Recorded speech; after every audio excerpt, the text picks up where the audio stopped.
Bonjour à tout le monde, on commence dans quelques instants.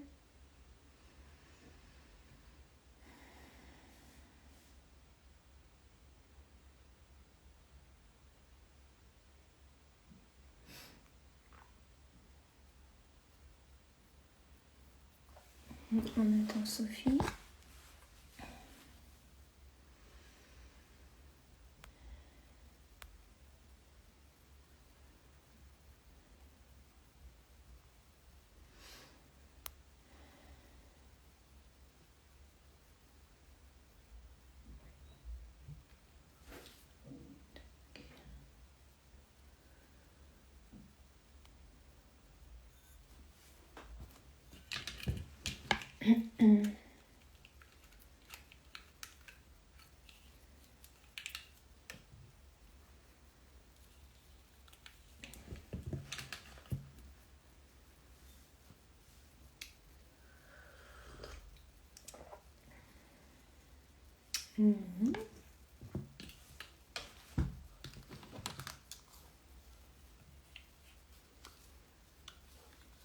On attend Sophie quand elle veut.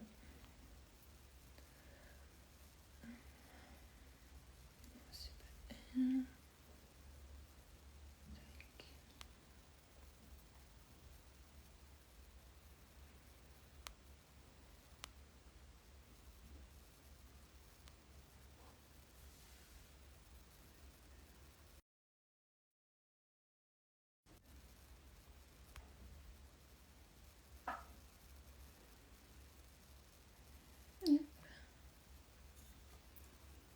Et voilà.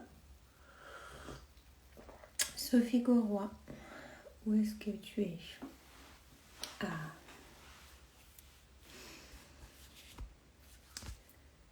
Allez. Yes.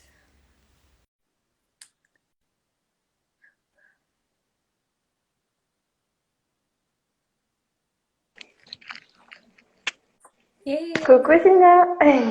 coucou Sophie. Désolée, j'ai des soucis de connexion, donc je vais faire au mieux. Je sais pas si voilà, il y a eu une petite coupure d'électricité, du coup on est en mode, on fait un peu comme on peut, mais ça devrait rentrer dans l'ordre d'ici peut-être quelques minutes. Ça fait 2 heures que l'électricité est coupée, donc je sais pas si du Tout va coup, est-ce bien. que ça passe bien? Ouais, tu me vois Oui, bien, ça oui, va? je te vois bien, je te vois bien. Ok, Nickel. super, génial. Eh bien, tout le monde, je vous présente Sophie Gauroy, notre coach extraordinaire de médecine fonctionnelle qui est avec nous sur la plateforme et qui va bientôt aussi intervenir sur le forum. Et Sophie, est-ce que je vais peut-être te laisser la parole de te présenter et Ouais, ok. de parler un petit peu de, de ta spécialité et de ton travail. Et puis, Mm, on lance la discussion on lance. maladie Ok. auto-immune. Ok, ça marche. Ben oui, alors bonjour tout le monde. Je suis comme a dit Sina Sophie. Je suis ravie d'être là avec vous, avec Sina aujourd'hui. Et puis, alors ma spécialité, c'est effectivement coach santé, certifiée en approche fonctionnelle, en médecine fonctionnelle. Je me suis formée à l'école de coaching qui a été développée par l'IFM, donc l'Institut de médecine fonctionnelle, qui a souhaité développer une partie vraiment coaching pour aider les personnes à accompagner justement les changements de mode de vie qui sont souvent nécessaires quand on est dans une approche fonctionnelle et qu'on a besoin d'aller vraiment travailler sur tous nos aspects délétères de nos modes de vie et qui sont pour beaucoup responsables du déséquilibre qui s'installe au fur et à mesure des années. Donc voilà, donc on travaille en binôme avec Sina depuis maintenant quelques mois, même bientôt un an, hein, je crois. Où on aide des personnes justement entre coaching, voilà, un peu santé, médecine fonctionnelle, pour leur permettre de se sentir mieux et d'aller mieux. Et moi, j'étais tellement contente de te découvrir parce que ben, en France, on est très peu formé, Mm, vraiment formé à la médecine fonctionnelle, formé par l'IFM, je crois qu'on est 3. Ouais, je Et crois que c'est ça, exactement. au niveau coach, je pense que, je ne sais pas si tu es la seule, mais en tout cas, à mon avis, on va pouvoir nous compter sur une seule main. Mm, je Donc, crois c'était aussi. J'ai pas génial. fait, ça fait un moment que j'ai pas fait de petits tours sur effectivement les alumni et les anciens élèves de la FMC, mais je pense on n'est pas nombreux en tant que coach non plus. Ouais, tout à fait. C'est Mm. ça. Mais c'est bien. La médecine fonctionnelle se fait de plus en plus connaître en France, et donc c'est top. Yes, petit à petit. Et bah, Petit à petit. du coup, aujourd'hui, on va parler surtout de l'approche en maladie auto-immune. Et avant qu'on vous présente le parcours du coup personnel que Sophie a eu qu'on a l'honneur du coup La chance. d'entendre de Sophie, de la chance. J'aimerais quand même dire deux choses, je pense que c'est important vraiment pour tout le monde. Et la première, et tu me diras, Sophie, ce que tu en penses, mais la première, c'est cette explication que beaucoup de personnes avec une maladie auto-immune entendent, c'est que le corps s'attaque à une partie de soi que je trouve vraiment inadaptée. Ouais. Parce que euh, c'est trop bête si c'était comme ça. Le corps, on est vraiment super intelligent quand même comme être, comme système biologique, biochimique. Mhm. Et euh, tout d'un coup, penser que le corps, oh bah tiens, il est jeudi, je m'attaque à ma thyroïde, c'est juste pas C'est comme ça que ça. ça se passe. Et donc, c'est vraiment important de comprendre que c'est pas votre corps qui est contre vous. Au contraire, c'est que votre corps essaie de combattre quelque chose qui est en vous et qui ne devrait pas y être, et qui peut être physique ou que peut être émotionnel, qui est finalement aussi physique. Et ça, on va en parler tout à l'heure. Et, euh, en faisant ce combat, en faisant cette bataille, il y a des choses qui, au bout d'un moment, se dérèglent, se suractivent ou au contraire se bloquent. Et du coup, euh, du coup, ça résulte en une production des anticorps qui vont aussi aller sur une partie de notre corps. Mais ce n'est pas du tout l'intention de notre corps de s'attaquer à notre cerveau, comme pour une CEP, à notre thyroïde, comme pour une Hashimoto, à nos reins, comme pour le lupus, etc. Donc ça, je trouve que c'est important à dire. Et C'est certain. comment tu le vois, Sophie? Bah, exactement. Je trouve que c'est tellement réducteur de dire que c'est le corps qui attaque, alors que non, comme tu dis, c'est des choses qui viennent au fur et à mesure en fait. Et l'auto-immunité, c'est le résultat de quelque chose qui se met en place vraiment de manière un peu insigneuse, où peut-être on prête pas forcément attention, et ou alors suite à un choc, suite à un trauma. Et au contraire, c'est juste que pour moi, je le vois comme une dérégulation du système immunitaire, où juste normalement, il est censé être, comment dirais-je, en non-vigilance 99% du temps. C'est son boulot de faire en sorte que voilà, on soit sous contrôle par ce système qui est, comme tu dis, qui a sa propre intelligence. Mais c'est qu'au bout d'un moment, la machine, elle s'enraye pour, comme tu l'as dit, plein de raisons, diverses et variées, uniques à Mhm. chacun. Mais c'est pas que le corps devient fou, c'est juste que c'est en fait tout simplement naturel. C'est une façon que la machine elle Une s'emballe quoi. défense, ouais. Donc Comme sur une ça on guerre. peut, voilà. Comme une guerre, à un moment, ça tape sur les civils. C'est comme ça. On a beau avoir des intentions très éthiques au niveau guerrier et de dire on attaque uniquement les cibles militaires, mais ça va taper sur les civils. Et c'est un petit peu comme ça que je pense que c'est important de voir ça. C'est votre corps, il vous protège, il essaye de régler quelque chose. Et c'est tellement dur, il n'y arrive pas avec les moyens habituels que du coup, ça se finit en auto-immunité.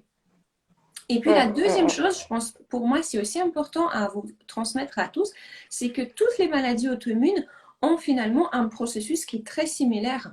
Comment ça se dérègle petit à petit, comme tu as dit, Sophie, voilà, que c'est quelque chose qui arrive pas à pas. Eh bien, que ce soit pour la CEP, que ce soit pour la Hashimoto, lupus, polyarthrite rhumatoïde ou quoi que ce soit d'autre auto-immun, ben, en fait, le processus est vraiment très similaire. Les causes sont similaires. Il y a peut-être des petites préférences, on va dire, selon les maladies, mais on va dire le thème va être toujours le même. Le thème de la grande cause profonde, ça sera toujours plus ou moins le même thème. Et c'est pour ça que en médecine fonctionnelle, eh bien, on va approcher une CEP de manière assez similaire comme une Hashimoto. Les protocoles proposés, les diagnostics proposés, enfin, les mesures proposées seront vraiment très similaires. Et en fait, j'ai envie d'ajouter. Vas-y, excuse-moi. Non, vas-y, ajoute. Non, pour rebondir sur ce que tu dis, justement, en fait, c'est ce qu'on insiste beaucoup en approche fonctionnelle sur le fait que on n'aime pas les diagnostics, dans le sens que, en fait, c'est une auto-immunité. Oui, ça peut être un lupus, oui, ça peut être une Hashimoto, mais comme tu dis, c'est un dérèglement du système immunitaire qui se passe et les causes profondes sont similaires. Donc, c'est juste que ça attaque différents types de tissus, mais la manière dont les choses se mettent en place et dont les choses peuvent justement se réverser, c'est exactement la même chose. Donc nous, on n'est pas dans des cases, il faut absolument donner un diagnostic, etc. C'est surtout comprendre le mécanisme de l'auto-immunité. Comment ça s'est mis en place. C'est ça, le processus. Et finalement, ce qui fait que chez moi, c'est la thyroïde et chez toi, c'est le lupus, c'est tout simplement notre filtre d'individualité qui fait que quand ces causes-là passent à travers de ce filtre, eh bien, ils vont donner des symptômes chez moi qui vont peut-être être différents que chez toi. Mais finalement, c'est des choses qu'on a vécues qui sont très, très, très similaires. En tout cas, dans leur ensemble. Juste une petite remarque, tout le monde, si vous avez des questions, n'hésitez pas à les poser. On va essayer de rester dans l'heure et répondre au maximum de questions. Mais posez-les pas dans les commentaires, posez-les dans la petite boîte à questions. Ou bien, si vous regardez en replay, vous posez dans les commentaires et on répondra. Alright. Eh bien, écoute, Sophie, moi, vraiment, je serais honorée d'attendre encore une fois ton histoire, mais que tu partages aussi à ce moment-là pour les autres, de ton propre parcours avec une maladie auto-immune. Voilà, comment c'est arrivé, comment tu t'es prise, et comment c'est aujourd'hui. Alors, c'est une longue histoire, donc je vais essayer de faire un peu en résumé pour pas être trop longue. Tu as 3 minutes, allez. J'ai 3 minutes, alors 3 minutes. Donc, en résumé, ça a commencé dans l'enfance pour moi, mais ça c'est vraiment unique pour ma personne, hein. C'est pas du tout le monde qui va commencer à avoir des symptômes dès l'enfance. Vers l'âge de 6 ans, je commence à ressentir pas mal de symptômes, beaucoup de fatigue. Je m'endormais en cours, à la primaire, hein, sur la table. J'avais des gros soucis gastriques, pas forcément que les gastriques, mais on va dire gastro-entéraux, dans le sens que j'avais des gros soucis de constipation, suivis par malheureusement des épisodes de diarrhée fulgurante. Enfin voilà, c'est des choses que on connaît assez bien quand on a une maladie, une hypothyroïdie. Mais à l'époque, personne ne connaissait en fait l'hypothyroïdie, tu vois, c'est dans les années 90, 95, 97. Donc on fait même pas vraiment de lien, on n'essaye même pas de chercher et tout. Et puis les symptômes continuent d'empirer. Et c'est parce que tu parles en même temps, du coup, t'avais un truc à...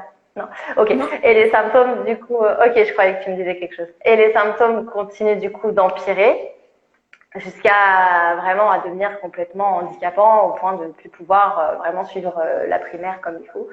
Et c'est à l'âge de 12 ans qu'on fait en fait le diagnostic en premier pour ma maman, qui pareil avait en fait des symptômes très similaires, et on découvre que effectivement elle a la T3, T4 qui est hyper basse, avec la TSH qui est très haute, elle a les anticorps qui sont très hauts aussi. Et moi, on me fait une radio, je sais plus pourquoi encore, on essaie de trouver vraiment, on me disait que j'avais des gastro sans arrêt, etc. Donc on faisait une radio, et là on se dit, ah mais il y a quand même beaucoup de constipation, donc c'est peut-être pas forcément une gastro, c'est peut-être autre chose. Donc on pense un peu aux symptômes hypothyroïdie parce que le diagnostic a été fait pour ma maman. Du coup, on se rend compte que effectivement, j'étais moi aussi avec cette hypothyroïdie Hashimoto, alors que j'avais l'âge de 12 ans. Ce qui est quand même exceptionnel dans le sens, alors c'est pas si exceptionnel que ça, mais c'est plus rare. Mais je pense que c'est important à dire que quand même ça a duré 6 ans. Ouais. les symptômes, jusqu'à ce qu'on pense, peut-être que cet enfant n'invente rien et peut-être qu'on devrait la tester. Et ce que je trouve assez triste, c'est que finalement, une personne qui a 20 ans de plus, le parcours sera similaire. En fait, pendant très, très, très Ouais. longtemps, on va Mhm. gérer ça comme des petites choses. Oh, bon, vous avez mangé quelque chose de pas bien. Oh, dormez un peu plus, ça va. Voilà, des choses du quotidien et on va souvent attendre quand même pendant des années et des années jusqu'à ce qu'on crie. Mhm. Et, et si on creuse un peu plus loin. Donc, c'est exceptionnel Exactement. dans le sens où effectivement, c'est un peu plus rare que ça arrive tôt dans l'enfance et je pense qu'on va parler tout à l'heure des causes. Euh, mais finalement, en soi, le parcours est très similaire, je pense, à beaucoup, beaucoup de personnes qui vont avoir une maladie auto-immune, notamment la Hashimoto.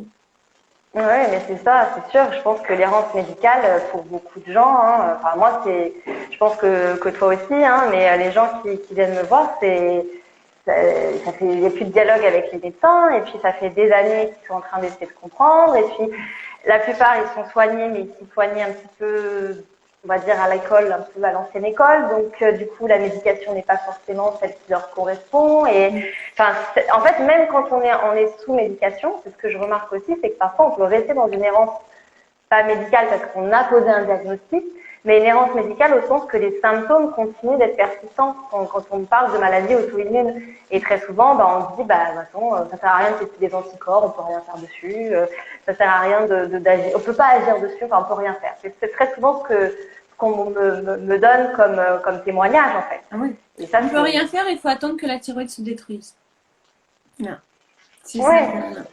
On peut Ou rien il faire, faut on donner peut, des immunosuppresseurs c'est ça, pour la parce sève. qu'on peut plus compter. Voilà. Donc, ce qu'il faut, on va en parler tout à l'heure, c'est faux, on peut faire plein de choses. Oui, c'est faux, bien sûr. Et du coup, à quel moment pour Donc, toi, tu t'es dit, OK, juste les médicaments, ça ne me suffit pas et j'aimerais bien faire autre chose ou aller plus loin. Comment ça arrive chez toi? donc, de l'âge de 12 ans jusqu'à l'âge de 28 ans à peu près, je suis sous l'évothyrox. Donc, tu vois, je le prends tous les jours, bien assidu. Voilà, c'est un quotidien. Hein, c'est rentré. On m'a dit, en plus, on m'a dit, bon, de toute façon, vous serez sous l'évothyrox toute votre vie. Donc, tu as 12 ans et on me dit que tu seras sous dépendant d'un médicament toute ta vie. Et puis, ça, c'est tout. On rentre chez soi et on a l'info et il faut digérer. Et puis, on me dit, pareil, hein, que c'est ton propre corps qui s'attaque à la thyroïde, donc tu t'auto-détruis, etc. Enfin, des choses où, bon, faut un peu encaisser, tu vois, psychologiquement.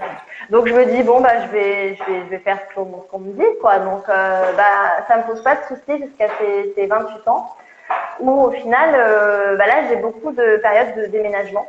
On déménage avec mon mari à Toronto, au Canada. Là, je commence à avoir beaucoup de stress, en fait, de stress adaptatif. Je commence à avoir des très très gros symptômes que j'ai jamais eu de ma vie, dans le sens des vertiges, vraiment des troubles cognitifs très importants. Je perds beaucoup de concentration. Enfin, tu vois, en fait, je fais pas le lien du tout avec mon hypothyroïdie. Ça fait des années que je prends mon lévothyrox, tout va Parce que bien c'est jusqu'à traité, maintenant. Je me dis, c'est traité, bah donc oui, c'est je me bon. dis, bah voilà, c'est ça exactement. Je me dis, c'est traité, c'est sous contrôle, j'ai un petit médicament tous les jours. Enfin, qu'est-ce qui se passe? Donc en fait, je vais chercher des milliers de choses et j'oublie en fait, j'oublie que ça peut venir en fait qu'il y a quelque chose qui ne va pas. Et donc c'est là où j'ai commencé à me dire, j'ai eu la chance de tomber sur le livre du docteur Benoît Clay qui a sorti Hypothyroïdie, comment finir, je crois que c'est ça le titre. Et là, il commence à parler de la T3, de la T4, comment on appelle ça, des prélèvements urinaires de 24 heures. Il commence à dire que des fois, on peut avoir sur un papier, d'un point de vue des résultats cliniques, on peut avoir des résultats OK, satisfaisants, mais qu'au final, ça ne doit rien dire parce que peut-être qu'il y a effectivement une mauvaise conversion qui ne se voit pas forcément d'un point de vue intracellulaire ou qu'il y a une reverse T3, donc une T3 inactive qui commence à être beaucoup plus convertie qu'une T3 active, etc. Et en fait, je commence à me dire, parce que j'essaie de me dire, est-ce que c'est pas les métaux lourds, est-ce que c'est pas, je sais pas, une intoxication autre. Enfin, tu vois, je cherchais vraiment à droite et à Ouais, gauche. tu commences quand même déjà à avoir une pensée un peu plus large, quoi. Oui, je commence vraiment à me dire, il y a quelque chose, c'est pas possible. Puis c'était vraiment, j'avais plus d'énergie, j'avais plus de jus, j'avais des vertiges tout le temps. Enfin, c'était vraiment, je pouvais même pas travailler, Mm. c'était complètement impossible. Et donc en fait, bah, je commence à un peu rentrer dans l'approche fonctionnelle comme ça, en me disant, mais au final, pourquoi je suis malade? Et il y a peut-être autre chose, et il faut aller regarder aussi du côté de ma microbiote, il faut aller regarder du côté peut-être potentiellement d'une hyperperméabilité intestinale, il faut, parce que mon ventre, en fait, si tu veux, il a jamais été réparé, dans le sens que j'avais tout le temps mal au ventre. Hein, faut le dire, même si j'étais sous médicaments, j'avais régulièrement ces fameuses périodes de constipation, ces fameuses périodes après de, enfin voilà, c'était un enfer. Hein. Moi, j'allais tout le Tu temps veux quelque dire part à droite à gauche. tu veux dire que le lévothyrox, ça t'a pas réglé tous tes soucis? Non. Pourquoi? J'entends ton ironie. Non, ça ne m'a pas réglé tous mes soucis, non. Et en plus, à l'époque, je savais pas, j'avais pas toutes ces connaissances, donc tu veux, je prenais juste mon médicament. Je mangeais un peu tout sans vraiment faire attention. Et puis, ça m'est tombé un peu d'un seul coup, si tu veux. C'est ça, quoi. Et en fait, je pense que bah oui, j'avais mal au ventre depuis des années. Oui, je pense que mon état intestinal était complètement lamentable parce que ça faisait depuis l'âge de 6 ans, si tu veux, que j'étais tout le temps avec ces douleurs de ventre chroniques. Donc, je pense que voilà, ça s'est cumulé. Il y a eu le stress du déménagement, de l'adaptation dans un nouveau pays avec une nouvelle langue. Et puis voilà, je crois que ça a été un peu le... Tout s'est déréglé, quoi. Voilà, c'est ça. Tout s'est déréglé. Et du coup, qu'est-ce que tu as fait, on va dire, si on avance un petit peu dans les années, voilà, tu te renseignes de plus en plus sur l'approche fonctionnelle. Au bout d'un moment, toi-même, Ouais. tu vas faire les études. Qu'est-ce Mm. que tu as mis en place pour qu'aujourd'hui, tu sois là où tu es? Et où est-ce que tu es aujourd'hui? Ben, en fait, ça s'est fait assez rapidement parce que j'ai voulu vraiment, enfin rapidement, non, c'est peut-être pas vraiment le mot. Ça a mis 3 ans, on va dire 3 ans avant que rapidement pour, on va dire toute la durée de la maladie, hein, si on le ramène à 3 ans. Mais c'est vrai que ça a été quand même beaucoup de tâtonnements, de recherches, etc. Et puis je me suis dit, mais c'est pas normal que j'ai mal au ventre tout le temps. Faut que j'aille commencer à regarder pourquoi, voilà, dès que je mange quelque chose, j'ai des ballonnements, enfin ça va pas. Et en fait, j'ai fait plusieurs choses en même temps, c'est-à-dire que déjà je suis allée voir le docteur Claes en Belgique parce que j'ai vraiment aimé son approche. Donc je me suis dit, lui peut-être qu'il va enfin pouvoir m'aider, etc. Parce qu'à l'époque en plus, j'étais pas du tout en France, j'étais à l'étranger, donc je faisais moi-même mes analyses. J'avais pas de médecin qui me suivait, donc je me débrouillais un peu comme ça toute seule. Et en fait, on a fait l'analyse donc des 24 heures, des urines, T3, T4. J'ai enfin compris que j'avais pas du tout de T3 quasiment. Même si sur le papier, c'est là où j'insiste, mon papier d'un point de vue analyse sanguine, les T3 étaient dans les normes hautes. Et encore, maintenant avec le recul, je pense que c'était plus norme basse. Mais bon, au moins c'était dans les normes labo. Mais quand on a fait les urines des 24 heures, c'était mais râle et pas crête, quoi. Il y avait quasiment pas du tout de métabolisation des T3. Donc, en fait, ça a commencé par là. Déjà, on a changé ma médication. Donc, je suis passée du lévothyrox à l'Euceral. Donc, on m'a rajouté de la pour ceux T3 qui connaissent en plus. pas, voilà, pour ceux qui connaissent pas, lévothyrox, c'est donc la T4. Le Tiral, c'est un mélange avec T4 et la T3. Pour notamment les personnes qu'on a souvent avec la maladie d'Hashimoto, on a souvent un défaut de conversion parce qu'une maladie d'Hashimoto, c'est une grosse inflammation. Et l'inflammation, c'est la première cause de blocage de conversion, d'activation des hormones thyroïdiennes. Donc, dans ce médicament, on donne la forme inactive que le corps doit soi-même activer au fur et à mesure de ses besoins, mais aussi la forme active pour qu'on ait quand même un peu de carburant pour tenir. Oui, il y a un peu de carburant, c'est ça. C'est le bon mot. Et en fait, donc j'ai fait ça et en même temps, il m'a fait faire plein d'analyses, comme maintenant on fait de manière en approche fonctionnelle, du zinc, regarder notamment Certains le font. Ouais, certains bon, font plein. Certains font moins. Ok. Certains, on fait, certains. Donc voilà, regardez ma ferritine, enfin en fait tous les précurseurs qui sont nécessaires pour vraiment justement soit avoir une on a fait de la production de T4. micronutrition. C'est ça, la micronutrition. Et en fait, on s'est rendu compte que j'étais râlée pâquerette en ferritine, j'avais quasiment plus de zinc. Je crois qu'il y avait aussi, ça fait un moment maintenant, mais je crois qu'on avait fait aussi le rapport des acides gras. Donc on voit qu'il y avait un gros déséquilibre avec les oméga 3, oméga 6. Donc j'avais beaucoup d'oméga 6, très peu d'oméga 3. Donc ça Mais aussi, en fait, ça ma engendrait question, beaucoup c'est est-ce qu'il d'inflammation. fallait vraiment faire ces analyses ou est-ce qu'en regardant tes habitudes alimentaires, on aurait pu se douter que tu vas pas avoir des taux ultra hauts? Ben non, parce qu'en fait, si tu veux, je mangeais bien, mais j'absorbais plus rien. C'est ça le problème. C'est que mon intestin, il était devenu tellement poreux, tellement hyperperméable, parce que comme je t'ai dit, ça faisait des années que j'avais Ouais. chroniquement des diarrhées, chroniquement Ouais, des ouais. constipations. Enfin, Donc, c'était ouais, devenu la guerre, quoi. c'est La ça, juste guerre, pour complètement. préciser, tu étais déjà ultra saine dans ton mode de vie. Parce que, Bah ouais, je fais attention, j'essaye de manger correctement, ouais. j'essaye de varier les choses, mais j'absorbe plus rien. Donc si tu veux, là, on s'est rendu compte. Après, moi, je me suis dit, bon, je vais commencer à prendre mes compléments. Et en parallèle de ça, j'ai voulu un peu pousser le truc en faisant un test d'intolérance alimentaire. Donc, je me suis dit, il faut que j'aille voir, en fait. Et là, j'ai fait vraiment le plus gros. Je crois qu'il y avait plus de 200 aliments qui étaient testés.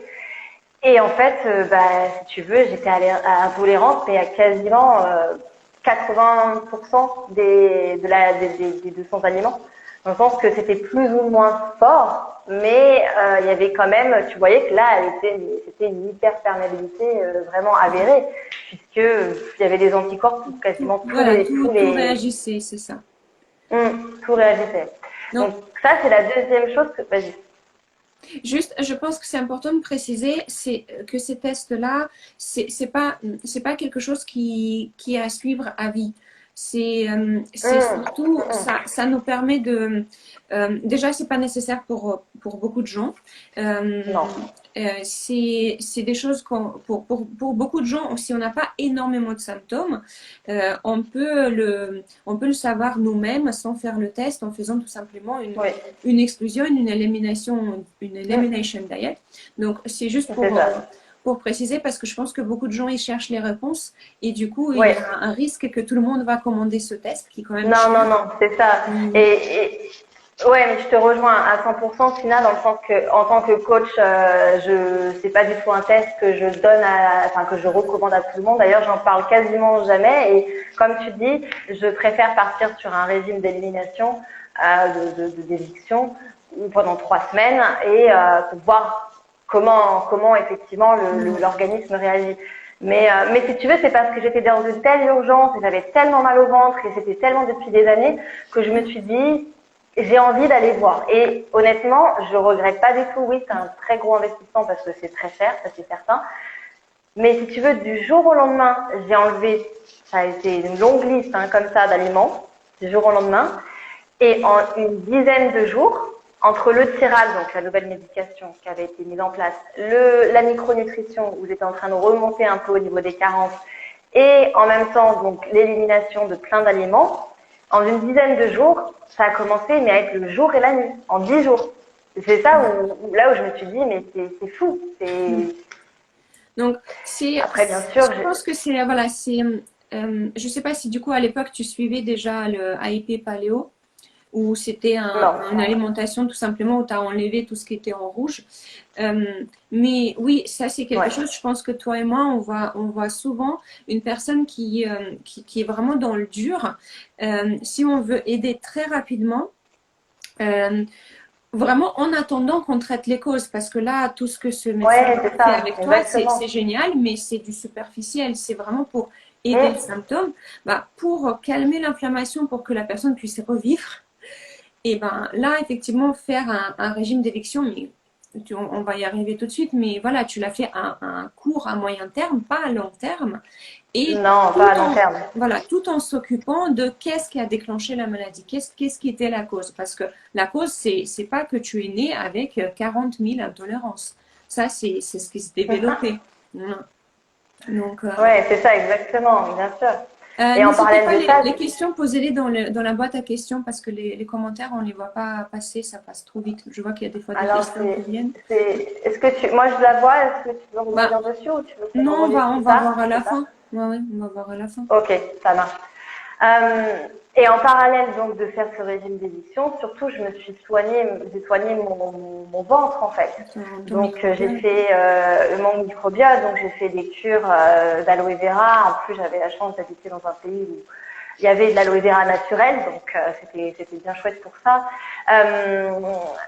Des cures de jus, voilà, et puis aussi travailler sur l'état d'esprit, de voir un peu les choses autrement et d'accepter que oui, j'étais vraiment malade et que oui, bah voilà, parce que quand tu es malade chronique depuis des années, surtout quand tu es malade depuis l'enfance, tu te considères pas forcément comme malade, alors que oui, en fait, tu l'es. Normalité.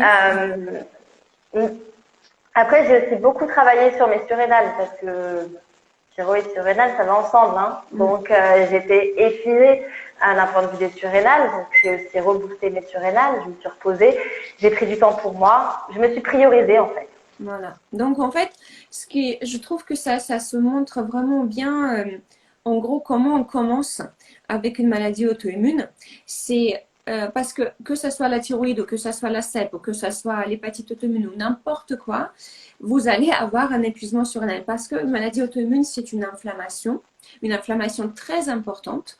Et une inflammation, c'est un stress pour le corps et ça va épuiser, du coup, les hormones du stress de corps. Donc, on a toujours besoin de commencer avec un rééquilibrage des hormones de stress du système nerveux.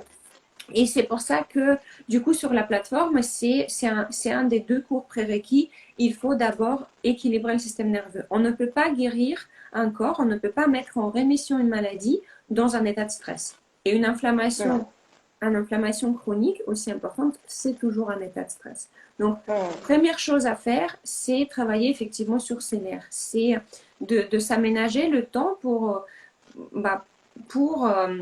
des fois pour rien faire et des fois pour faire du bien, des fois pour méditer, des fois pour prendre un bain, des fois pour faire des exercices du nerf vague, des fois pour travailler les fascias, mais les choses qui vont apaiser le système nerveux et qui vont nous ancrer au moins transitoirement, mais régulièrement dans un état où notre corps est calme et du coup il peut commencer à réparer les choses. Et donc, naturellement, même avant que tu aies ta casquette de coach formé en médecine fonctionnelle, naturellement, c'est ce que tu as fait. Mais je pense que pas tout le monde le fait. Pas tout le monde s'en rend compte à quel point c'est important. Exactement. C'est sûr que, je pense que le fait de m'être guérie et d'avoir vraiment mis en place tout ça, c'est parce que j'avais aussi une appétence, tu vois, pour le corps humain. J'avais une appétence déjà pour comprendre comment mon métabolisme fonctionne. Et ça passe aussi par là. Ça passe par, comme je dis, se prioriser. C'est de se dire, là, il est temps. C'est une période de ma vie où je suis en train de vivre quelque chose de compliqué. D'un point de vue de ma santé, d'un point de vue de ma santé émotionnelle, d'un point de vue de ma santé globale. Je suis malade. Quand je dis c'est les gens, hein, quand ils sont malades. Et il y a vraiment besoin comment dirais-je, de reconnaître, en fait, cet état de fait. Que oui, on est dans une période de notre vie où on n'est pas en mode pumping up, tout va bien et non, ça fait partie de la vie. Il y a des personnes qui le vivent plus ou moins jeunes, des maladies chroniques, d'autres sur le tard, ou d'autres pas du tout, et tant mieux. Mais quand on est effectivement dans cette situation, la première des choses, c'est de se dire, ok, maintenant, ça va être moi qui vais être une priorité. Je vais pas avoir le choix en fait. Et là, moi, j'avais clairement pas le choix. Donc j'ai tout fait en sorte pour que ça fonctionne. Et c'est ce que je vois beaucoup en coaching, c'est que les personnes hyper motivées qui se disent mais là j'ai plus le choix, je suis au bout du rouleau, elles mettent tout en place, elles essayent plein de choses, elles testent plein de choses parce qu'on doit tester, parce qu'on n'a jamais la recette magique. Et là on voit des résultats vraiment fulgurants, hallucinants, impressionnants, ouais, bien sûr. Tout à fait. Et je pense que la deuxième chose, donc la première, retenez bien, c'est rééquilibrage du système nerveux sur lequel il faut travailler tout au long de votre parcours. La deuxième, pour préparer le corps d'aller plus loin, pour préparer le corps à commencer à sortir toute cette inflammation du corps, c'est d'activer les voies de sortie, c'est d'activer les voies de drainage, les voies de détoxification. On a le côlon. Sophie, tu avais beaucoup de problèmes avec ça, donc tu as commencé à régler ça. Ah oui.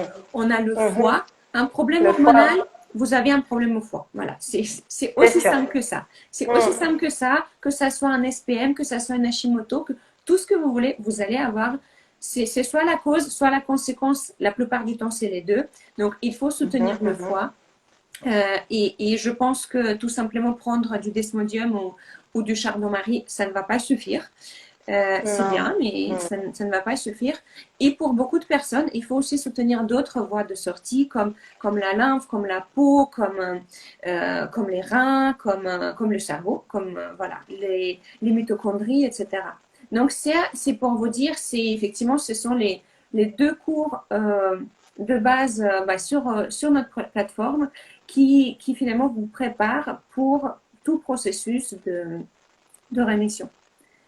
Ok. Mais je rebondis sur le foie. C'est vrai que j'avais effectivement beaucoup travaillé donc le côlon. J'ai fait des colonothérapies. Voilà, j'ai soigné naturellement avec l'aloe vera, avec plein de choses à l'époque. J'avais pas forcément, tu vois, tous les outils que je connais maintenant, mais j'ai fait comme à ma sauce et ça a fonctionné. Ça a fait ce que ça a fait.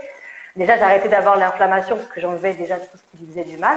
Mais effectivement, j'ai aussi dû beaucoup travailler le foie et reprendre un peu tout ce qui était justement phytothérapie pour aider, transpirer.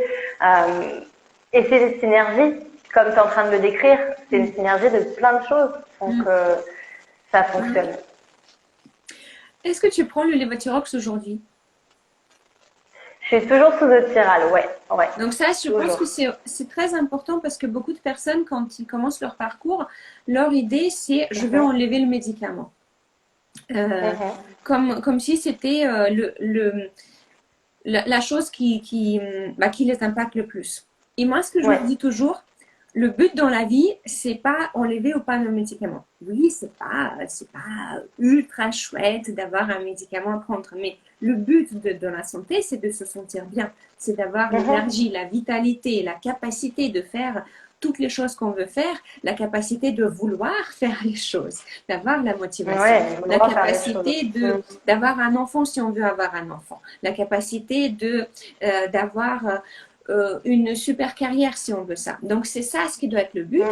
Et et si, suite à notre parcours, on a regagné tout ça, mais qu'on a toujours quand même besoin d'une petite béquille, d'un petit soutien par un Mhm. médicament, il ne faut pas vilainiser le médicament. Il ne faut pas dire que, ah non, si je n'ai pas réussi d'arrêter mon Euthyral ou mon Levothyrox ou quoi que ce soit, c'est que c'est un échec. Je pense que c'était ça, du coup, mon Mm. idée derrière. C'est, Oui, non, mais pour moi, c'est sûr que mon Euthyral, la chose qui est très positive, c'est que moi, le parcours, c'est que ça fait des années que j'avais Hashimoto. Donc, si tu veux, la glande, au bout d'un moment, elle a été atrophiée, puisque il y avait j'étais que sur une médication hormonale, donc elle avait plus besoin de travailler, donc elle s'est rendue un peu feignante. Et puis, l'Hashimoto pas a feignante, effectivement, elle est juste intelligente. Elle ne va pas travailler alors oui, qu'il y a des gens qui oui, viennent lui c'est donner. vrai. T'as raison. Il faut le retourner de manière plus positive. Et puis les anticorps ont pas été traités parce qu'à l'époque je savais pas. Donc il y a effectivement les tissus sont atrophiés. Quand je fais des échographies, si tu veux, il reste un tout petit peu de thyroïde, mais pas vraiment grand chose qui soit fonctionnel. Donc pour mon parcours, c'est sûr que arrêter le Thyral maintenant, déjà je me sens bien, donc j'ai pas tu vois, je veux dire, j'ai pas d'effet secondaire, j'ai pas, voilà. Et puis surtout, il est très stable en fait. Je prends mon comprimé tous les jours, je sais que voilà, c'est bon, j'ai pas. Et je rappelle que quand tu as commencé ce parcours fonctionnel, tu étais sur Euthyral, mais tu te sentais horrible. Tu te sentais horriblement. Enfin, c'est-à-dire que le médicament ne J'étais suffit sous pas. Levothyrox, Enfin, uniquement oui, la tu étais T4. sous un médicament, mais voilà, Ouais, c'est pour dire que le médicament est une béquille, ça ne fait vraiment pas tout. Et effectivement, c'est tout le reste maintenant qui marche bien. C'est pas forcément bien le sûr. but à 100% d'arrêter le médicament. Le but, c'est se sentir bien. Et je fais plein d'autres choses à côté. Je suis pas que en train de prendre mon médicament. Exactement, exactement. Ouais. C'est cette Mm, vitalité qui est là. mm, Et c'est ça. donc, du coup, maintenant, avec toutes tes connaissances, si on va parler maintenant des causes profondes, et encore une fois, pour rappel, les causes profondes seront les mêmes pour toute maladie auto-immune. Euh, Mhm. Tu m'avais parlé d'une que a posteriori, tu t'es dit, non mais là, ça a dû être carrément ça. C'est ça, Quelle c'est sûr. était ou une, en tout cas, une de tes causes profondes? Moi, je pense que j'en ai identifié deux maintenant, avec le recul. C'est qu'on vivait dans un appartement qui a été construit dans les années 70. Tu vois, les normes n'étaient pas forcément super au top et tout d'un point de vue isolation, etc. Et en fait, il y avait un garage qui était juste en dessous de l'immeuble, un garage de réparation, un garage Renault. Et en fait, toute la journée, il y avait des mécanos qui étaient en train de tester les voitures, etc. Voilà, faire des essais. Et le tuyau d'aération de notre salle de bain était directement en fait branché, enfin comment dirais-je, l'air, la prise d'air de le tuyau d'aération de la salle de bain était en fait pris dans le garage. Donc c'est-à-dire qu'en fait à chaque fois, et moi sachant quand j'étais enfant, je passais 1 heure par soir dans la salle de bain pour prendre mon bain. C'était mon rituel. Donc ça veut dire que pendant 1 heure chaque soir, j'étais en train un peu d'inhaler ces vapeurs d'essence, son CO2 d'inhalation, de peau d'échappement. Et d'ailleurs, maintenant, j'aime toujours l'odeur de l'essence. Donc tu vois, comme quoi on est, il y a Comme toujours ça, quelque t'as chose vu le bain. c'est ça. Et en fait, voilà, je pense que c'est ça, c'est une cumulation de toxines qui s'est couplée avec beaucoup de stress. J'étais un enfant très stressé, très anxieuse. L'école, c'était compliqué. Mes parents étaient divorcés. Donc, tu vois, il y avait, je pense, pour le coup, deux choses qui étaient un petit peu liées. Et aussi, je pense que d'un point de vue de ma façon d'être née, mon système digestif était un système déjà fragilisé. Donc Donc, là, juste, je reviens sur, du coup, donc là, Sophie, elle passe sa vie, parce que tu passais 1 heure dans la salle de bain, mais je veux dire oui, les particules diesel, les particules ultra perturbateurs endocriniens qui vont perturber notre ADN, qui vont bloquer notre foie, qui vont bloquer notre système nerveux, qui vont donc nous changer tout le mode de fonctionnement, surtout chez un enfant qui se développe, mais aussi chez un adulte, ça l'impacte également. Donc, ces particules-là, ils ne restent pas dans la salle de bain. Hein. La salle de bain communiquait quand même avec le non, reste de l'appartement. Donc, oui, même quand tu ne prenais pas ton bain, toi et ta ouais. maman, vous respirez tout ça. Et donc ça, les toxicités environnementales, ça va être euh, une cause qui va être présente chez toutes les maladies auto-immunes. Chez certains un peu plus, chez d'autres un peu moins, chez certains un peu plus flagrant et visible. Pas tout le monde Ouais. a un tuyau d'échappement dans sa salle de bain, mais, on n'a pas que ça. On a tout simplement les gens qui vont habiter proche d'une rocade, on a les toxicités qui vont venir des pesticides quand on habite près des champs, on a des choses qui Ouais, sont accumulées dans notre air, dans notre eau, dans notre terre, auxquelles on est exposé avant qu'on soit né. Parce qu'aujourd'hui, il n'y a pas d'enfant qui soit né tout propre comme la nature l'a prévu. On est tous et toutes malheureusement. nés avec plus de 300 molécules toxiques dans notre sang. Donc, bien évidemment que ça va embêter de plus en plus nos enfants et les futures générations. Et euh, donc c'est d'ailleurs, j'ai fait un cours là-dessus. Il va sortir sur la plateforme en avril, je pense, sur les toxicités environnementales et comment ça nous impacte, et sur les métaux lourds. Mais donc, les choses toxiques, les toxicités, les différentes formes de toxicité, les toxicités auxquelles on est des fois exposé à la maison, hein, quand on cuisine avec les bols poêles en téflon parce que c'est anti-adhérent, c'est trop bien. Voilà, et ça va bien. C'est confortable. C'est confortable, voilà. C'est ça, c'est confortable, ouais. Donc les toxicités, c'est Ou, une cause à rechercher chez toute maladie auto-immune. Elle va être, on va dire, chez les Hashimoto, c'est une cause qui est un peu plus souvent présente, plus souvent plus flagrante, mais toute maladie auto-immune, on a besoin de rechercher les toxicités et on a besoin donc d'activer nos voies de drainage et d'aider à notre corps de les sortir avec les binders, avec les capteurs, avec la transpiration, avec voilà, les différentes méthodes qu'on discute. Donc les toxicités environnementales chez toutes les maladies auto-immunes, première cause profonde. Et donc tu as commencé de parler de la deuxième. Hello Mathieu.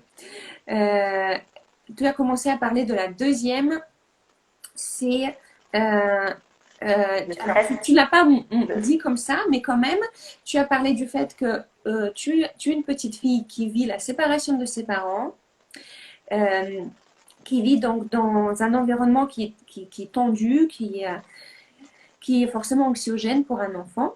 Mhm, Et, mhm, et je pense que j'aimerais bien rebondir là-dessus parce que ça, c'est une cause aussi très importante, une cause profonde de l'installation d'une maladie auto-immune. C'est un traumatisme qui peut être flagrant ou pas et qu'on n'a pas pu vraiment sortir de notre corps. C'est la toxicité émotionnelle, je l'appelle comme ça. Donc, J'aime bien et, le terme. et je pense que chez toi, c'est quelque chose que tout le monde, on va dire, va accepter comme traumatisme. Bah, oui, séparation des parents, c'est ultra dur. Mais je pense qu'il y Voilà, a mais c'est assez visible. C'est pas un trauma qui est caché, contrairement à d'autres. exactement, exactement. C'est-à-dire qu'on peut avoir des traumatismes dont on ne se rend même pas compte que ce sont des traumatismes. Mm, Et ouais. on peut avoir des traumatismes qu'on a vécu. Là, il y a juste pas longtemps, j'ai parlé avec des personnes où c'est le traumatisme qu'on a vécu dans le ventre de notre mère. Mhm, Ou encore quand on était un ovocyte dans ses ovaires. C'est des choses, un trauma, quelque chose qui nous impacte émotionnellement de manière forte et qu'on n'a pas moyen mhm, vraiment d'exprimer, de laisser passer, de laisser sortir, que ça soit quelque chose de vraiment traumatique ou vraiment grave comme une agression, comme la guerre. Mais des fois, même les choses dont on ne se rend pas compte que ça soit quelque chose qui nous a impacté. Un déménagement, un départ d'une amie, l'arrivée d'un petit frère, des vacances où on a vécu quelque chose de bizarre, des choses qui se sont ancrées en nous et, ouais. et on n'a même pas compris que c'est un traumatisme et ça reste dans notre corps et ça reste quelque chose qui va tout le temps être rappelé par notre vie de tous les jours et qui va à ce moment-là redéclencher le processus inflammatoire d'un stress, peut-être tout petit, peut-être un petit grade, mais qui qui va entretenir un peu l'inflammation. Qu'est-ce que tu en penses, Sophie? Oui, je suis tout à fait d'accord avec toi. Et moi, je vois beaucoup de personnes qui ont Hashimoto, qui sont des hypersensibles. Vraiment, hein, je fais ce lien avec des personnes qui ont du mal enfin, qui n'ont pas du mal, mais qui sont impactées par la vie parce qu'elles sont très très sensibles, donc elles ont du mal à gérer le stress, elles ont du mal un peu et elles veulent être. Il y a aussi beaucoup de notions de perfection, tu vois, d'exigence avec soi-même. Du coup, on se met beaucoup la pression. Je le vois beaucoup hein, chez les Hashimoto et aussi, comme tu dis, oui, les traumas. Des personnes qui voilà, qui ont vécu des traumas et clairement, il y a l'auto-immunité qui est. Il faudrait faire un sondage, mais je suis sûre qu'on trouverait un pourcentage 100%. incroyable, ouais, incroyable, hein, de personnes qui ont eu des traumas et qui ont après une auto-immunité. Voilà. Donc ça, je pense que c'est très très important d'en parler. Je vais faire un webinaire là-dessus, pareil, en avril, sur les traumatismes non gérés, comment y travailler, comment les découvrir. Et voilà, je vais faire des petites séances d'hypnose au CDEFT pour vous proposer quelques moyens. Et euh, je pense une chose qui, euh, qui est très intéressante, c'est que c'est la cause sur laquelle on a le moins envie de bosser. Autant quand on Ouais, nous dit changement alimentaire, complément alimentaire à prendre, toxicité à sortir, troisième cause, ça va être les pathogènes cachés, on en parle tout de suite. Les gens sont au taquet. Ouais, ouais, ouais, ouais, ouais, c'est trop bien, j'ai compris. Parce que c'est quelque chose qu'on fait sans forcément se connecter à nous. Les traumatismes, c'est un truc c'est qui ça. demande du courage. D'accord? On a besoin d'être suffisamment en confiance pour dire, OK, je vais travailler avec des différentes méthodes pour finalement aller là où ça fait mal, aller là où on veut vraiment Mhm. pas aller, quoi. Aller là où on a construit tout un bon petit mur autour. Donc, c'est pour vous dire que toute ma compréhension je pense que tout le monde ressent ça à un degré Oui. plus ou moins important, mais c'est une cause sans laquelle on ne peut pas mettre une maladie auto-immune en rémission. Non, on a Non. besoin de sortir cette toxicité émotionnelle qui s'est accumulée. Et pour rebondir, exactement, pour rebondir sur ça, c'est quand on disait le corps s'attaque lui-même, bon, c'était vraiment réducteur de dire ça, mais il y a aussi le lien avec, du coup, pourquoi l'auto-immunité, trauma, anticorps, c'est que dans le sens qu'on est en système de défense, en fait. Mais défense contre quoi, en fait? On est voilà, on se défend de soi-même. Et très souvent, les gens qui, moi, je l'ai vu hein, de manière concrète, où les anticorps ont diminué de manière drastique, c'est des personnes qui, en parallèle de faire tout ce qui était sur le plan physiologique, ont fait beaucoup de travail, en fait, de paix intérieure, de travail sur le développement personnel, de travail avec j'arrête de me faire la guerre, j'arrête de me faire du mal, j'arrête de m'auto-saboter. Et ça, c'est vraiment Ouais, hyper intéressant. Le lien psychosomatique, pour le ouais, coup, entre l'auto-immunité c'est ça. et l'état d'esprit, c'est puissant. Oui, exactement. Je trouvais ça génial que tu as rappelé que l'immunité, c'est notre défense. C'est notre défense physique qui vont faire un très beau miroir avec nos défenses mentales. Et un truc, je pense, sur lequel tu travailles aussi beaucoup, c'est le fait que notre corps va toujours faire le miroir de nos croyances. Donc, Oh, oui. si on se croit attaqué, notre corps va faire en sorte que cette croyance soit vraie.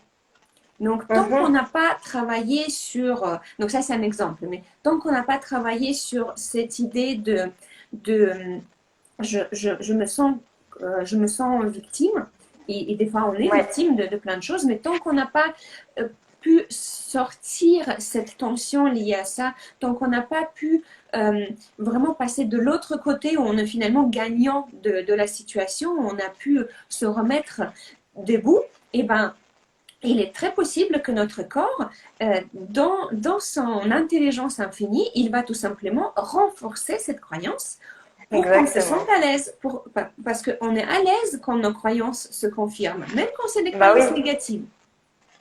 c'est ça, exactement.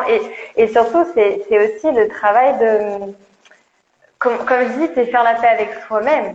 Et voir que les symptômes, je sais que ça fait un peu grincer des dents et froncer les sourcils quand je dis ça, mais c'est pour moi salvateur. C'est positif. C'est pas négatif. C'est que le corps, au contraire, il a juste envie qu'on de faire le partenariat avec notre esprit, avec notre cœur, en fait. C'est aussi beaucoup de dissociation. C'est ce que je vois chez les personnes hein, qui sont auto-immunes ou qui ont des déséquilibres chroniques. C'est revenir dans son corps, réaligner le cœur, l'esprit, le corps. Hein, on dirait le mind body medicine, hein, où vraiment tout est lié. On peut pas dissocier notre philosophie de vie, notre façon de penser, de notre, comme tu dis, ça reflète, notre corps reflète en fait qui on est, même au niveau de la posture, on le voit souvent, les personnes tendues, on voit les épaules sont souvent comme ça, on voit des contractions musculaires vraiment particulières chez certains profils aussi psychologiques. Donc c'est ça, c'est se dire, oui, je suis malade, oui, c'est dur, parce que quand on est malade, quand on est en souffrance, on a juste Ultra envie dur. de hein, voilà, c'est ultra dur. On a juste envie de tout arrêter, c'est la fin du monde, on a envie de se cacher sous notre couette et puis de plus rien faire. Et c'est normal parce qu'en fait, c'est un processus aussi, je pense, de deuil de l'ancien soi, de deuil du soi où on était bien avant. Et là, on est en train d'évoluer vers un nouveau soi. Mm. Mais c'est aussi un soi qui, quand on est soigné, soigné, et qu'on devient le soignant de soi-même, on se soigne, on prend Ouh. soin de soi, du coup, on découvre un autre soi qui est parfois, par exemple, pour revenir sur mon histoire, moi, je suis beaucoup plus heureuse et bien dans ma vie, dans ma peau maintenant, que quand j'étais, on va dire, même avant d'avoir mes symptômes compliqués, même quand je prenais mon lévothyrox et que j'avais l'impression que tout allait bien, je suis beaucoup plus épanouie parce que je me connais mieux, parce que j'accepte mieux, parce que j'ai posé des limites, parce que et ça, c'est ce que je vois aussi chez beaucoup de personnes. C'est que c'est un cadeau d'avoir une maladie. Le mal qui agit. On C'est connaît cette notre corps expression. Hein. qui dit il y a des trucs qui ne vont pas, il y a des trucs qui sont Mm. accumulés, et voici, je te montre que ça, voilà, là où tu as besoin de travailler. C'est C'est ça. parce que on peut dire que quand on a, tout le monde, on est tous exposés aux toxicités, on est tous exposés aux pathogènes cachés, on est tous exposés au traumatisme. Et si Ouais. on vit notre vie vraiment plus ou moins bien, on gère, on aura des symptômes qui s'accumulent hein, ou qui vont être dits comme c'est dû à l'âge, c'est la fatigue, c'est parce que c'est les Quelle enfants, c'est horreur. ceci, c'est cela. Donc, c'est l'usure, Oui, hein, c'est mon préféré. c'est ça. Oh Donc, là là, on c'est aura des horrible. symptômes petit à petit, mais on gère et puis bim, il y a un énorme truc qui tombe. Eh bien, là, c'est beaucoup plus dur à gérer que si notre corps, relativement tôt, nous dit je te renvoie des symptômes pour que tu prennes soin de moi, pour pas qu'il y ait un énorme truc qui tombe, qui te cloue au Exactement. lit Mm. à 65 ans où tu peux plus profiter de ta retraite. Donc, c'est tout ça, c'est notre corps qui nous dit repars la voiture avant qu'elle soit complètement hors service, quoi. D'accord? Avant qu'il y ait un Avant que accident tout, grave, quoi. c'est ça, avant que tout soit cramé. Mm. Donc, voilà, toxicité chez tout le monde de différentes sources à sortir et à éviter dans la vie de tous les jours. Les Oui. traumatismes, la toxicité émotionnelle, voilà, la mémoire du corps, la mémoire des cellules qui ne part pas même si on n'y pense pas au quotidien. Ah oui. Et enfin, Mhm. la troisième cause qui peut-être pour toi, et du coup, était moins présente, mais qui sait, peut-être que tu vas découvrir aussi certaines choses plus tard pour pouvoir mieux l'appliquer du coup avec tes clients, c'est les pathogènes cachés. Et il y Mhm. a énormément de pathogènes cachés, presque tous en fait, qui dérèglent notre système immunitaire dans le sens où ils vont bloquer les réponses qu'on veut, genre contre les virus, contre les bactéries, contre les trucs du quotidien, et ils vont surexciter les réponses de production des anticorps. Donc, trop d'anticorps, maladie auto-immune. Et qu'est-ce que c'est les pathogènes cachés? C'est les parasites, hein, dont on a presque tous. Je ne vais pas dire Ouais. tous parce qu'on ne le fait pas hein, en santé, hein, il y a toujours des exceptions, mais presque tous on en a. C'est des champignons en forme des moisissures qu'on a inhalées ou des champignons qui se sont installés en nous. Et c'est des bactéries, et notamment la maladie de Lyme et ses copains, Babesia, Bartonella, Mycoplasme, qui est beaucoup, beaucoup, beaucoup plus présente aujourd'hui que ce qui était encore le cas Oui, il y a oui. 100 ans, il y a 200 ans, et qui est complètement sous-diagnostiquées, comme d'ailleurs les autres. Donc ça, c'est les choses qui ont aussi à explorer devant toute maladie auto-immune, car chez beaucoup, beaucoup de personnes, ça sera la cause profonde. Donc peut-être moi, chez toi, tu avais bien inhalé d'autres choses pour que ça suffise de faire une maladie auto-immune. Mais Ouais. Après, je pense que peut-être que c'est arrivé aussi ça arrive par étapes, dans le sens qu'il y a des gens qui, ça peut commencer par un trauma, et puis après ça peut se renforcer par une exposition aux mycotoxines. Euh, Tu vois, je me dis aussi c'est un petit peu un puzzle qui est en mouvement permanent en fait. Et il faut toujours être vigilant parce que tu parles des moisissures, mais ou des pathogènes cachés. Mais par exemple, quand moi j'étais à l'époque dans une île qui est très humide, c'est l'île de Bali, il y avait de la moisissure, mais partout. L'eau était pas buvable, donc il y avait des pathogènes cachés, hein, des parasites. Moi, je prenais régulièrement des vermifuges. Hein. C'était une obligation en fait, parce que tu sais que voilà, t'en auras partout, t'auras des vers, t'auras des choses. Euh, et, et en fait, c'est une vigilance un peu permanente. C'est ça aussi, je pense, en fait, qui moi, je est... pense que moi, je l'explique avec une sorte de métaphore où on a tous un bol de choses qu'on peut tolérer, des toxicités qu'on peut accumuler, des traumatismes qu'on peut accumuler, des pathogènes qu'on peut gérer. Et puis quand ce bol, déjà, donc on arrive à ce monde, le bol est déjà un peu pré-rempli. Hein, personne aujourd'hui a un bol complètement vide. Et puis petit à petit, on met des choses dedans, des grosses gouttes, des petites gouttes, et au bout d'un moment, ça déborde. Et la dernière goutte, ça peut être un stress souvent, parce que ça déséquilibre un peu tout. Donc en fait, le bol, hein, ça déborde. Ouais. Euh, mais ça peut être aussi autre chose. Ça peut être une infection, ça peut être une grosse toxicité qui s'est mise en plus. Ça peut être vraiment une dernière goutte de n'importe quoi, mais c'est jamais la seule goutte qui a rempli le bol. Le bol, il sera bien rempli par les pathogènes cochés, par des toxicités et par les traumatismes non évacués. Donc, au niveau des parasites, franchement, aujourd'hui, je pense que pour presque tout le monde qui a une maladie chronique, on a besoin de faire une cure antiparasitaire en moins de quelques mois. Donc voilà, tu sais que voilà, sur la plateforme, on fait en phyto et je pense que, enfin moi je pense que le phyto est mieux que les vermifuges médicamenteux qui surchargent à fond le foie. C'est sûr. Et par Mais la à suite,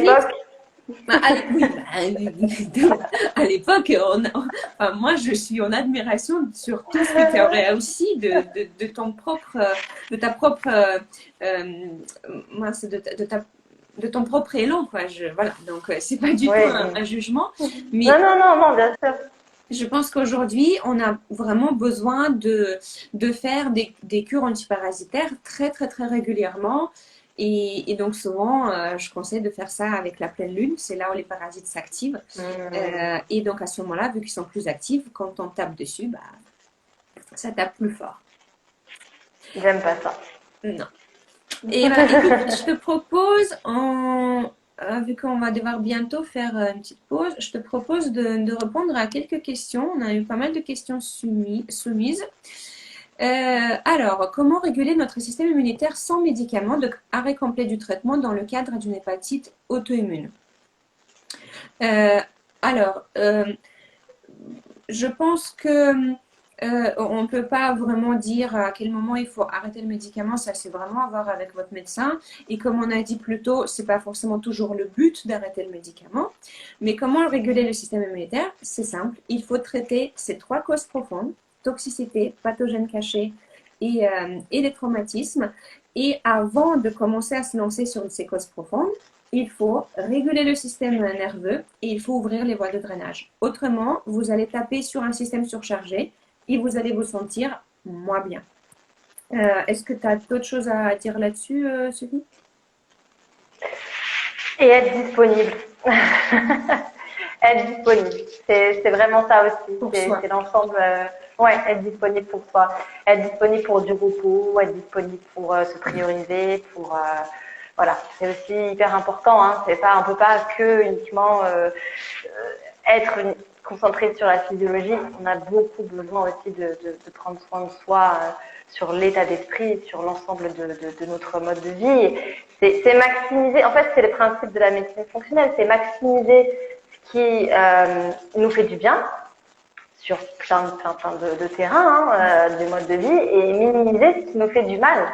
Et se créer un environnement où on va pouvoir vraiment s'épanouir, se développer et se sentir bien, se sentir où on peut être réceptif aux soins, on peut être réceptif et avoir le temps. Et il y a aussi quelque chose, moi je le vois beaucoup, c'est les personnes qui sont soutenues par leur famille dans la démarche et les personnes où c'est un peu plus compliqué aussi. C'est vrai qu'on n'est pas tous égaux par rapport à notre famille et la façon dont ils vont réagir sur sur ce qu'on est en train de vivre, hein, surtout les maladies qu'on dit invisibles, où on ne voit pas qu'on est malade. Donc là, il n'y a pas de diagnostic clair.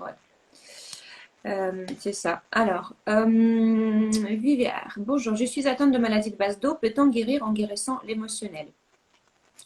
Je pense que, comme on a dit, c'est ultra important l'émotionnel. De mon expérience, ce n'est jamais le seul cas.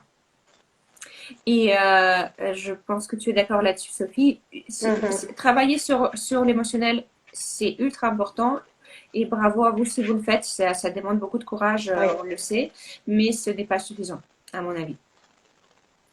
C'est ça. C'est la synergie, comme on dit tout ça. C'est une synergie, exact. Le bol, il n'est pas rempli uniquement par l'émotionnel. Non. Bonjour, j'avais une question. Ma fille a déclaré un diabète de type 1 à 7 ans. Quelle serait la cause? Donc, les causes à explorer, du coup, on vous les a nommées. Il y a bien sûr aussi des particularités pour chacun, mais voici les grandes choses à explorer. Les maladies auto-immunes, Nejli Nature, les maladies auto-immunes ont-elles toujours existé ou est-ce que ce sont des maladies de civilisation? Eh ben, on est d'accord. Les maladies auto-immunes, il n'y a pas de problème d'auto-immunité avant l'industrialisation. Parce qu'il n'y a pas autant de charges de toxicité qu'aujourd'hui, parce qu'il n'y a pas autant de pathogènes cachés qu'aujourd'hui, car on ne détruit pas autant notre nature, on ne propose pas autant de surface pour les pathogènes cachés, et notre système immunitaire est beaucoup plus robuste car il n'est pas intoxiqué. Donc, oui, ce sont des maladies de notre ère. Et on en aura de plus en plus, à mon avis. Et le mode de vie moderne aussi, il faut rajouter. Hein. Je ne sais pas si oui, bien sûr, mais carrément. Ouais. C'est le mode de vie moderne où on doit faire des défenses. De connexion. Ouais. Oui, je suis. Je sais pas, j'ai l'impression que je te perds. J'ai l'impression que je te perds ou alors on se perd mutuellement. Bah non, on te voit assez. Ok, bon, c'est les aléas. En ce moment, c'est compliqué. Ok. Mais non, c'est juste pour ajouter par rapport à cette auto-immunité que c'est vraiment le mode de vie moderne aussi, où on est dans un mode de vie qui est complètement peu naturel, où on est vraiment dans une exigence folle, on est dans un rythme rapide, où on a, comme tu dis, il y a beaucoup plus de toxicité, mais aussi on a un état d'esprit où on n'a pas le temps de se reposer, où on prend pas le temps de se reposer, on prend pas le temps d'équilibrer nos phases de repos, nos phases de stress. Donc c'est tout un ensemble en fait du mode de vie au quotidien qu'il faut honorer pour vraiment réhonorer. 100% d'accord.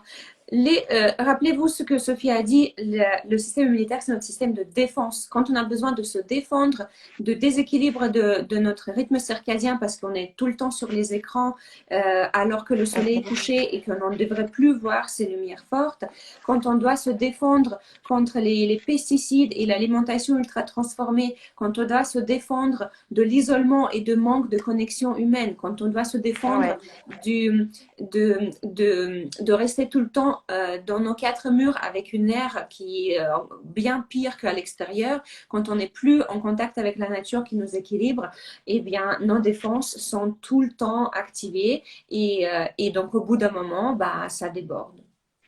Ouais. C'est ça, exactement. La médecine fonctionnelle s'approche-t-elle de la naturopathie, demande Négeline, prévention, recherche des causes. Alors, je ne sais pas toi, Sophie, mais moi, j'étais formée, entre autres, par des naturopathes. Je ne sais pas s'il y a aussi des naturopathes, des docteurs en naturopathie aux États-Unis, hein, c'est des docteurs. Oui. Mais alors, il y a des choses qui, clairement, sont similaires.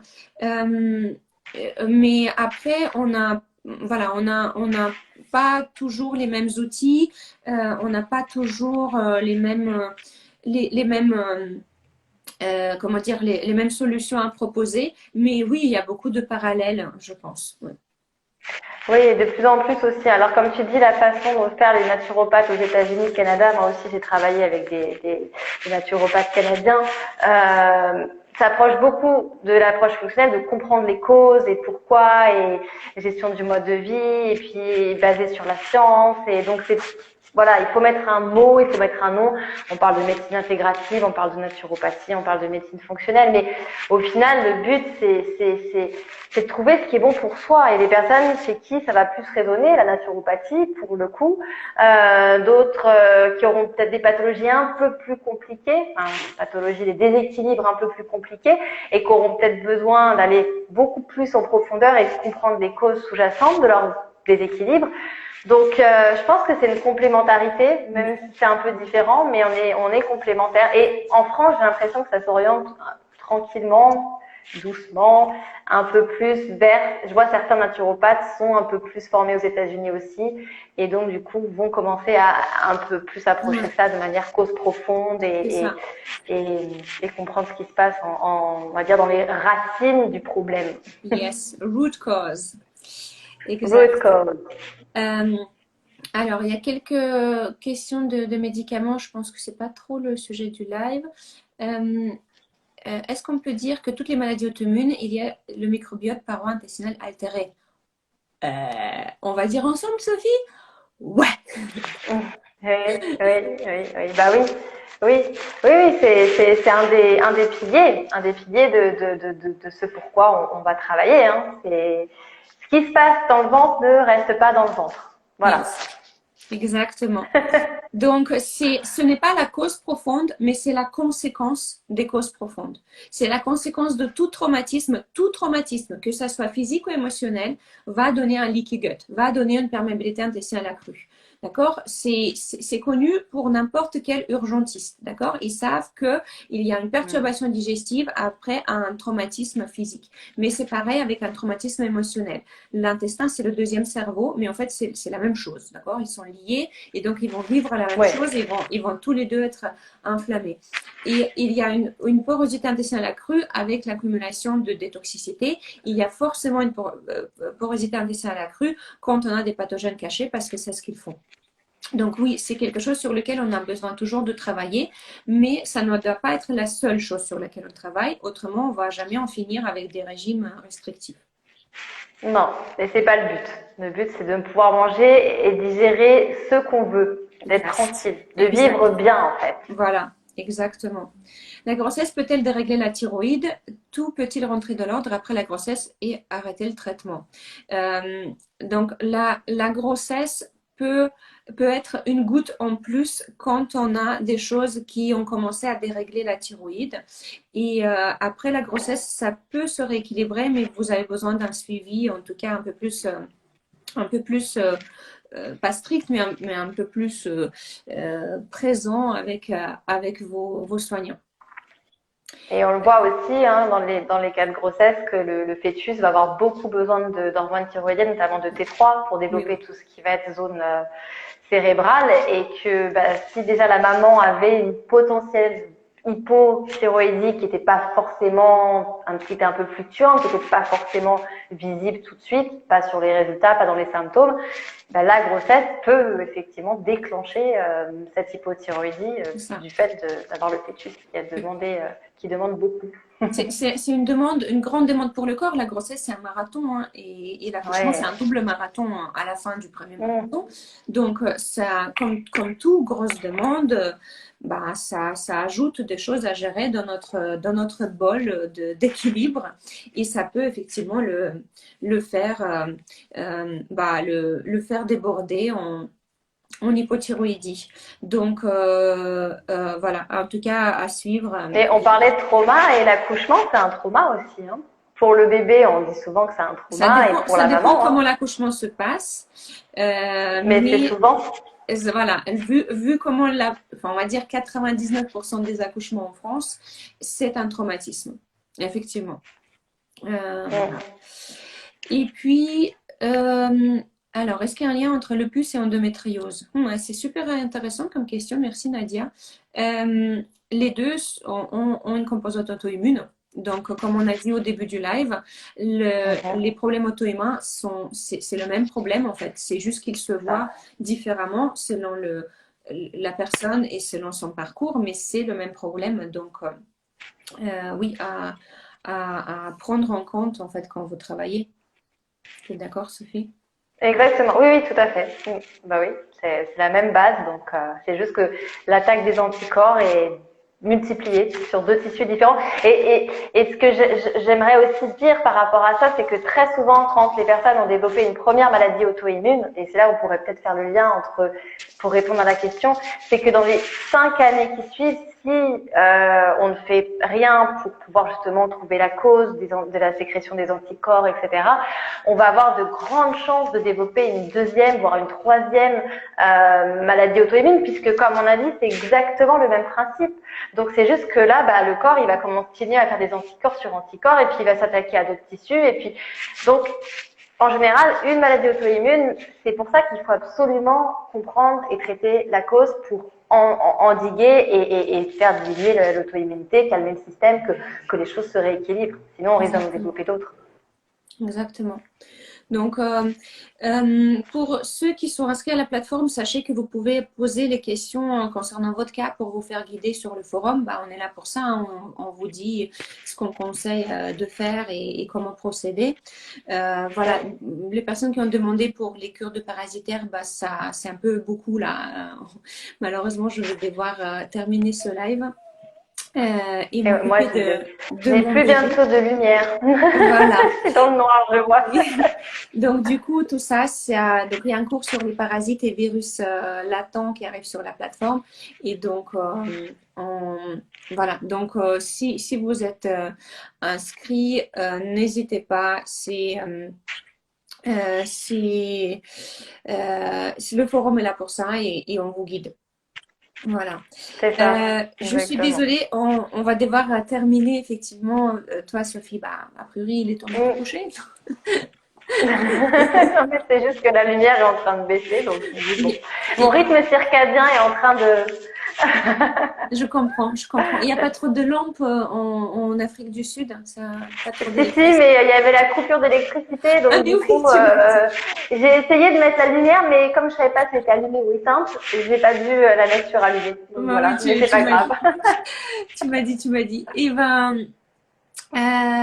ben voilà, merci tout le monde pour votre Merci, participation. oui, S'il y a merci des questions beaucoup. qu'on n'a pas répondues, je vais poster le live en post et vous pouvez commenter votre question en commentaire et je répondrai à ce moment-là. Donc voilà, merci à toi Sophie pour ton temps. Bah, merci à toi, Sina. Merci Voilà, beaucoup. prochain C'était vraiment webinaire chouette. de Sophie sur la plateforme, c'est les secrets de la bonne Le digestion. suspense. J'ai hâte pour ce webinaire. Je pense qu'il va être ultra important et intéressant. Et Ouais, voilà, et c'est la semaine prochaine. je vous souhaite à tous une bonne soirée ou bonne journée selon à Voilà, quel ça moment dépend où vous vous êtes. regardez. Voilà, et puis à bientôt.